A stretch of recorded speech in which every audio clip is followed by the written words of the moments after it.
I'm Denise. We all like shopping, right? You know, those moments when you feel down and say, why don't I just go to a mall and shop around?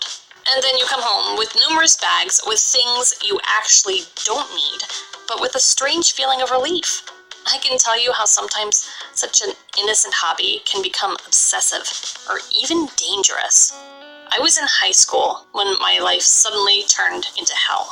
Everything was going perfect. Loving family, nice friends, a wonderful boyfriend. When everything is going fine, at some point you start suspecting that it can't last for ages. And indeed, at my sophomore year in March, things started crumbling. My parents made a huge argument and didn't talk to each other. I even heard some conversations about a divorce. I got nervous because of that and couldn't concentrate on my studies, and my marks went down. And the cherry on top? I caught my boyfriend cheating on me with my best friend. All these are unpleasant things, but if you put them together, they can be unbearable for a teenager. Unfortunately, for the first time in my life, I had a nervous breakdown and I had no idea how to handle it. The worst thing was that I had no one to confide in. My parents had other problems and I had neither a best friend nor a boyfriend anymore. I didn't want to bother people who weren't very close to me, and I didn't want to be too personal with them either. I had the only choice, to deal with my problems on my own. Everyone fights stress in his or her own way. Some people start studying obsessively. Too bad it was not my case. Many people start overeating, or vice versa, stop eating at all. There are many other ways to keep yourself distracted. Doing lots of sports, binge watching series one after another, and many, many more. I found my very own way to decrease stress, which was shopping. I remember once my parents had a particularly heated argument, and I escaped from home just to stay on my own in silence for a while. Where can I go, I thought. Of course, the mall. Lots of people, crowded shops, food court, a perfect place to hide from your thoughts. It would be also nice to buy myself a couple of new outfits to distract myself from my depressing thoughts. That's what I did. And I should say that I forgot about my problems completely while I was trying on new jeans or choosing myself a new handbag. I came home elated and decided that I needed to go shopping more often. In all that depression, my body didn't get endorphin anymore, so I felt an urge to repeat my mall stroll very soon. I had some money saved, and I had a possibility to go shopping at least once a week. I was quickly becoming an addict. At some point, I wanted to buy more things more often.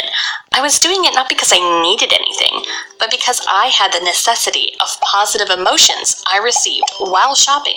In a couple of months, I realized that I was quickly running out of money and a place in my room to keep all the things I was buying. But it didn't bother me at all.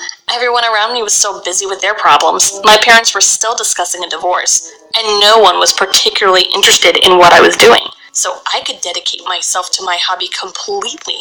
Okay. Storage space, objectively, wasn't a big problem. I didn't even wear what I was buying, just storing new things wherever I could. Money was a bigger problem. I finished all the money I had, and weekly allowance from my parents was not enough. I came out with a genius solution. I started taking cash straight from my mom's bag. I'm not proud of myself, but I was convincing myself that it was not stealing and that mom wouldn't mind anyway. Of course it was stealing, and I still felt ashamed, but I couldn't help it. I just needed money to dedicate myself to my favorite addiction. But once that I decided that I needed to go big, I took my dad's credit card. What was I thinking about? My idea was that if I spent just a bit, he wouldn't notice. But unfortunately, I didn't manage to be moderate. I spent a very big sum, around $500. I returned the card to his wallet, all scared and trembling about what he would do when he found out. But a day passed, then 3, then 5, and he never noticed a thing. And I was dying to make another raid around the shops. So I thought, why don't I just try another time? That time, I just couldn't stop. I was buying and buying without even trying anything on, just buying whatever I could see, until at some point I heard that phrase that everyone dreads, "Sorry, your card got declined." Obviously, that was the signal to stop shopping. Of course, I got worried, because why on earth would a credit card be blocked?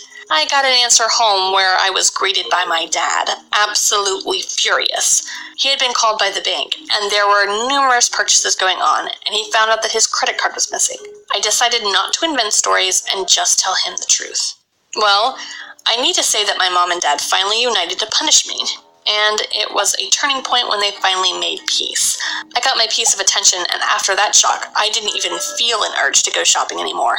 I dedicated several weeks trying to bring the clothes I had never worn back to the stores, and it was pretty much a quest. All that stress kept me distracted from my depression, and ironically, brought me back to life. And, well, apart from being punished by my parents, I now have a huge wardrobe that will be enough for me for many years. Now I am obsessed with keeping fit. Well, at least it doesn't cost money.